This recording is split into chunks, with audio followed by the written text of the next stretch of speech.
नमस्कार, ये आकाशवाणी पटना है। अब आप खालिद रशीद से प्रादेशिक समाचार सुनिए। पहले मुख्य समाचार। प्रधानमंत्री नरेंद्र मोदी ने कहा, कोविड-19 महामारी के कारण प्रभावित हुई देश की अर्थव्यवस्था को पटरी पर लाना सरकार की सर्वोच्च प्राथमिकता है। प्रदेश में कोविड-19 महामारी से संक्रमित लोगों की संख्या 4000 से अधिक हुई। महामारी से अब तक 24 लोगों की मृत्यु। शराब माफिया से मिलीभगत के मामले में पटना के 2 दारोगा और नालंदा जिले का 1 एएसआई बर्खास्त। और देश में इस वर्ष मानसून सामान्य रहेगा। बिहार में मध्य जून के बाद पहुंचेगा मानसून। अब समाचार विस्तार से। प्रधानमंत्री नरेंद्र मोदी ने जोर दिया है कि कोविड-19 महामारी से प्रभावित देश की अर्थव्यवस्था को पटरी पर लाना उनकी सरकार की सर्वोच्च प्राथमिकता है। प्रधानमंत्री भारतीय उद्योग परिसंघ सीआईआई के 125वें स्थापना दिवस समारोह को वीडियो कॉन्फ्रेंस के जरिए संबोधित कर रहे थे। उन्होंने कहा कि भारत अनलॉक होने के पहले चरण में प्रवेश कर चुका है और आर्थिक गतिविधियों के बहुत बड़े हिस्से को खोल दिया गया है। श्री मोदी ने कहा कि प्रधानमंत्री गरीब कल्याण योजना के तहत 74 करोड़ लाभार्थियों को अनाज उपलब्ध कराया गया है। प्रधानमंत्री गरीब कल्याण योजना ने गरीबों को तुरंत लाभ देने में बहुत मदद की है। इस योजना के तहत करीब 74 करोड़ बेनिफिशियरीज उनके घर तक राशन पहुंचाया जा चुका है। प्रवासी श्रमिकों के लिए भी फ्री राशन पहुंचाया जा रहा है। इसके अलावा अभी तक गरीब परिवारों को 53,000 करोड़ रुपीस यानी 53,000 करोड़ रुपए से ज्यादा की फाइनेंशियल असिस्टेंस दी जा चुकी है। महिलाएं हो, दिव्यांग हो, बुजुर्ग हो, श्रमिक हो, हर किसी को इससे लाभ मिला है। प्रधानमंत्री ने कहा कि 8 करोड़ रसोई गैस सिलेंडर बांटे गए हैं और 50 लाख कर्मचारियों का कर्मचारी भविष्य निधि का 24% अंशदान सरकार ने उपलब्ध कराया है। उन्होंने made in India, made for the world का आह्वान करते हुए देश को आत्मनिर्भर बनाने पर बल दिया। प्रधानमंत्री ने ऐसी वस्तुओं के आयात में कटौती का आग्रह भी किया जिनका उत्पादन देश में आसानी से किया जा सकता है। प्रदेश में पिछले 24 घंटों के दौरान कोरोना संक्रमण के 151 मामले की पुष्टि होने के बाद संक्रमितों का आंकड़ा बढ़कर 4096 हो गया है। स्वास्थ्य विभाग की ओर से जारी रिपोर्ट के अनुसार सबसे अधिक 19 मामले पूर्णिया में मिले हैं। वहीं सीवान में 11, मधुबनी में 6, कैमूर, पूर्वी चंपारण और बांका में 5-5, वैशाली में 3, बेगूसराय, गया और जहानाबाद में 2-2 तथा लखीसराय, पटना, मुजफ्फरपुर, नालंदा, सीतामढ़ी और भागलपुर में 1-1 व्यक्ति के पॉजिटिव होने की पुष्टि हुई है, जिनमें 7 महिलाएं शामिल हैं। इस बीच सीतामढ़ी जिले के कोरोना संक्रमित एक व्यक्ति की मौत हो गई। राज्य में कोरोना संक्रमण से मरने वालों की संख्या बढ़कर 24 हो गई है। वहीं स्वास्थ्य विभाग के सचिव लोकेश कुमार सिंह ने बताया कि बिहार पुलिस के 86 में से 61 जवानों की रिपोर्ट निगेटिव आने के बाद अस्पताल से इन्हें छुट्टी दे दी गई है। राज्य में स्वस्थ होने वालों की संख्या बढ़कर 1803 हो गई है। हमारे संवाददाता ने बताया है कि जमुई जिले में कोविड-19 महामारी से एक व्यक्ति की मृत्यु की पुष्टि हुई है। जिले के सिविल सर्जन ने बताया कि खैरा प्रखंड निवासी 64 वर्षीय व्यक्ति हाल में मुंबई से लौटा था। उसका इलाज गिद्धौर के एक स्वास्थ्य केंद्र के आइसोलेशन वार्ड में चल रहा था। मुख्यमंत्री नीतीश कुमार ने शहरी क्षेत्रों के रिक्शा ठेला चालक, दिहाड़ी मजदूरों सहित जरूरतमंद परिवारों के बीच निःशुल्क मास्क के वितरण का निर्देश दिया है। उच्च स्तरीय समीक्षा बैठक में मुख्यमंत्री ने कहा कि लोगों के बीच कोविड-19 को लेकर व्यापक स्तर पर जागरूकता कार्यक्रम चलाने की आवश्यकता है। वहीं मुख्यमंत्री आज राज्य की सभी ग्राम पंचायतों और नगर निकायों के जनप्रतिनिधियों से वीडियो कॉन्फ्रेंसिंग के माध्यम से संवाद करेंगे। सूचना और जनसंपर्क विभाग के सचिव अनुपम कुमार ने बताया कि मुख्यमंत्री कोरोना संक्रमण पर चलाए जा रहे रोकथाम और जागरूकता अभियान जैसे कार्यों की जानकारी लेंगे। राज्य में लगभग 3.5 लाख प्रवासी लोगों की स्वास्थ्य जांच का कार्य पूरा किया जा चुका है। इसमें से 8,000 लोगों ने क्वारंटीन की अवधि पूरी कर ली है। स्वास्थ्य मंत्री मंगल पांडेय ने कहा कि 109 लोगों में सर्दी, खांसी, बुखार या सांस लेने में तकलीफ की शिकायत मिली है। श्री पांडेय ने कहा कि प्रवासी कामगारों की बढ़ती हुई संख्या को देखते हुए 278 केंद्रों पर आइसोलेशन बेड की संख्या 22,000 से बढ़ाकर 35,000 किया जा रहा है। देश के विभिन्न हिस्सों से प्रवासी श्रमिकों के आने का सिलसिला अब कम हो रहा है। आज 6 श्रमिक स्पेशल रेलगाड़ियों से 9,900 लोग राज्य के विभिन्न हिस्सों में पहुंचेंगे। इनमें 3 तमिलनाडु, 2 केरल और 1 रेलगाड़ी पश्चिम बंगाल से आ रही है। देश के विभिन्न राज्यों से पिछले 33 दिन में 4,155 श्रमिक स्पेशल रेलगाड़ियों से 57 लाख से अधिक प्रवासी कामगारों को उनके गृह राज्य पहुंचाया गया है। रेलवे ने बताया कि अधिकांश रेलगाड़ियों का संचालन गुजरात, महाराष्ट्र, पंजाब, उत्तर प्रदेश और बिहार से हुआ, जबकि अधिकतम रेलगाड़ियां 5 राज्यों उत्तर प्रदेश, बिहार, झारखंड, ओडिशा और पश्चिम बंगाल भेजी गयीं। केंद्रीय ग्रामीण विकास मंत्री नरेंद्र सिंह तोमर ने कहा है कि महात्मा गांधी राष्ट्रीय ग्रामीण रोजगार गारंटी अधिनियम मनरेगा देश की सबसे बड़ी रोजगार सृजन योजनाओं में से एक है, जो ग्रामीण क्षेत्रों में लोगों को वैकल्पिक रोजगार प्रदान करती है। वीडियो कॉन्फ्रेंसिंग के माध्यम से केंद्रीय रोजगार गारंटी परिषद की 21वीं बैठक में उन्होंने कहा कि इस कार्यक्रम के अंतर्गत 261 स्वीकृत कार्य हैं, जिनमें से 164 कार्य कृषि और उससे संबंधित हैं। श्री तोमर ने कहा कि सरकार ने व्यक्तिगत परिसंपत्तियों और जल संरक्षण परिसंपत्तियों के निर्माण को प्राथमिकता दी है, जो कृषि क्षेत्र को मदद करेंगी।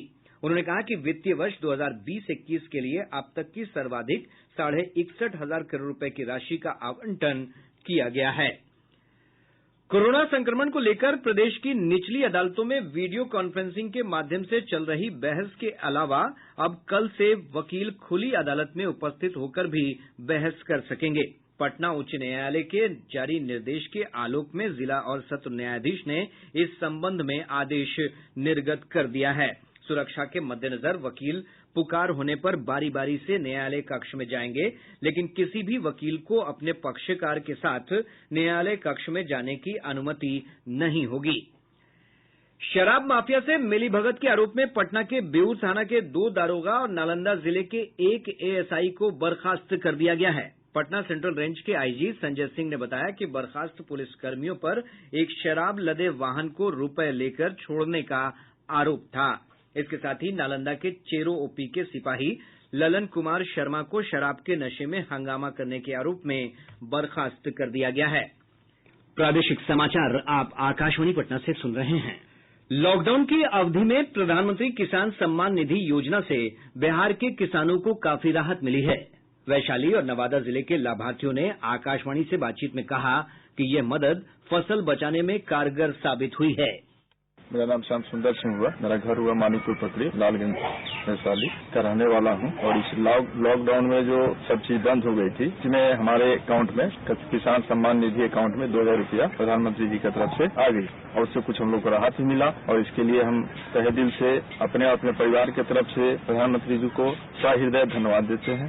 मेरा नाम मुकेश कुमार सिन्हा है। नवादा के जिला के घोषतामा ग्राम का वासी हूँ। प्रधानमंत्री सम्मान निधि में जो 2,000 रुपया मिला, उससे इस लॉकडाउन में बहुत राहत मिला है। इसलिए मैं प्रधानमंत्री जी को हृदय से बहुत बहुत बधाई एवं धन्यवाद देता हूँ। कोविड-19 से बचाव के बारे में दिल्ली के लोकनायक जयप्रकाश नारायण अस्पताल के डॉक्टर नरेश गुप्ता ने लोगों को स्वच्छता तथा परस्पर सामाजिक दूरी बनाए रखने को कहा है।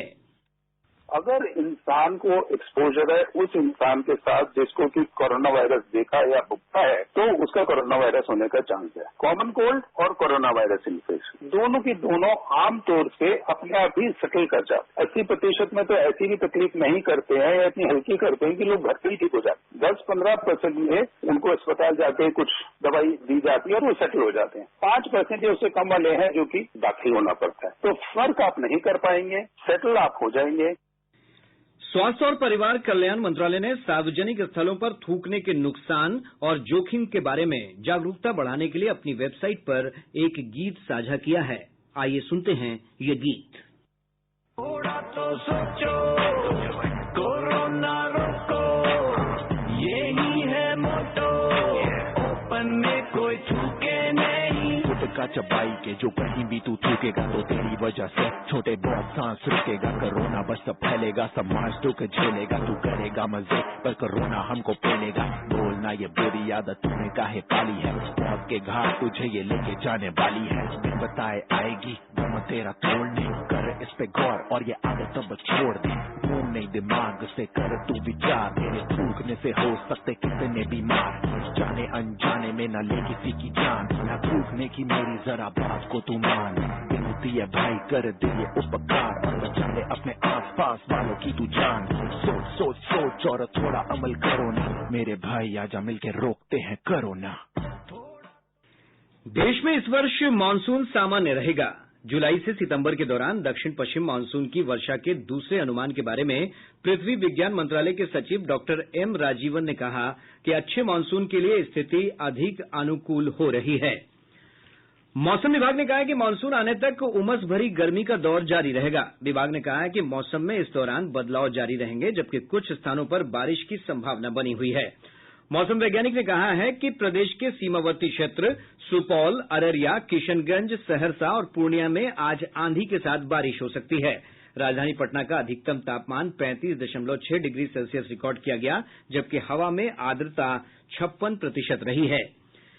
केंद्रीय माध्यमिक शिक्षा बोर्ड सीबीएसई ने 10वीं और 12वीं के परीक्षार्थियों को अपने गृह जिले में ही परीक्षा केंद्र बदलने की छूट दी है। इसके लिए छात्र अपने स्कूल में आज से 9 जून तक आवेदन कर सकते हैं। छात्रों को 16 से 18 जून के बीच नए परीक्षा केंद्र की जानकारी मिलेगी। मुख्यमंत्री नीतीश कुमार आज वीडियो कॉन्फ्रेंसिंग के माध्यम से मुजफ्फरपुर में पूर्व केंद्रीय मंत्री सह समाजवादी नेता जॉर्ज फर्नांडिस की प्रतिमा का अनावरण करेंगे। पिछले दिनों राज्य कैबिनेट की बैठक में जॉर्ज फर्नांडिस की जयंती राजकीय समारोह के रूप में मनाए जाने का निर्णय लिया गया था। निर्वाचन आयोग ने राज्य में इस वर्ष अक्टूबर-नवंबर में संभावित चुनाव की तैयारी शुरू कर दी है। मुख्य निर्वाचन पदाधिकारी एचआर श्रीनिवास ने जिलाधिकारियों और पुलिस अधीक्षकों के साथ वीडियो कॉन्फ्रेंसिंग के माध्यम से बात करते हुए दिशा निर्देश दिए। उन्होंने मतदाता सूची के पुनरीक्षण कार्य को जल्द ही शुरू करने की बात कही है। निर्वाचन पदाधिकारी ने सभी जिलों को कर्मचारियों को डाटाबेस और प्रशिक्षण के लिए शेड्यूल तैयार करने का निर्देश दिया है। मुख्य निर्वाचन पदाधिकारी ने हेल्पलाइन नंबर 1950 को कार्यरत करने के साथ ही वेबसाइट को अप टू डेट करने का भी आदेश दिया है। गया जिले के बाराचट्टी प्रखंड के बीबी पेसरा गांव से सीमा सुरक्षा बल ने 3 नक्सलियों को गिरफ्तार किया है। प्रदेश में पिछले 24 घंटों के दौरान अलग अलग घटनाओं में 8 लोगों की मौत हो गई है। मरने वालों में सारण, जमुई, कैमूर, पूर्वी चंपारण और भागलपुर जिले के लोग शामिल हैं। जमुई जिले के खैरा थाना क्षेत्र से झाझा आरपीएफ ने फर्जी रेल टिकट बुकिंग मामले में 2 लोगों को गिरफ्तार किया है। समस्तीपुर जिले के तिसवारा बम्मा के पास एक ट्रक ने सड़क किनारे खड़े 7 लोगों को कुचल दिया, जिसमें 3 लोगों की मौके पर ही मौत हो गई। अब पटना से प्रकाशित प्रमुख समाचार पत्रों की सुर्खियां। आज के सभी समाचार पत्रों ने अलग अलग खबर को प्रमुखता से प्रकाशित किया है। हिन्दुस्तान की सुर्खी है 90% मरीज सिर्फ हल्के लक्षण वाले, भारत में कोरोना की मारक क्षमता घटी। दैनिक भास्कर लिखता है बिहार में चुनाव की तैयारी, आयोग ने कहा बूथों का भौतिक सत्यापन करें। दैनिक जागरण ने मुख्यमंत्री नीतीश कुमार के हवाले से शीर्षक दिया है रिक्शा चालक, दिहाड़ी मजदूर व ठेला वेंडरों को निःशुल्क मास्क दें।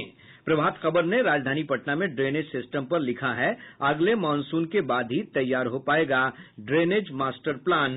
दैनिक आज ने दिल्ली के प्रदेश भाजपा अध्यक्ष मनोज तिवारी को हटाए जाने की खबर को बड़ी सुर्खी बनाया है। और अब अंत में मुख्य समाचार एक बार फिर। प्रधानमंत्री नरेंद्र मोदी ने कहा कोविड-19 महामारी के कारण प्रभावित हुई देश की अर्थव्यवस्था को पटरी पर लाना सरकार की सर्वोच्च प्राथमिकता है। प्रदेश में कोविड-19 महामारी से संक्रमित लोगों की संख्या 4000 से अधिक हुई। महामारी से अब तक 24 लोगों की मृत्यु।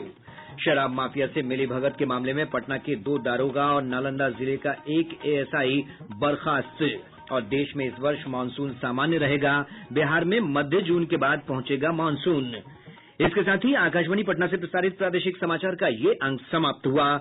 घर में रहिए, सुरक्षित रहिए और सुनते रहिए आकाशवाणी।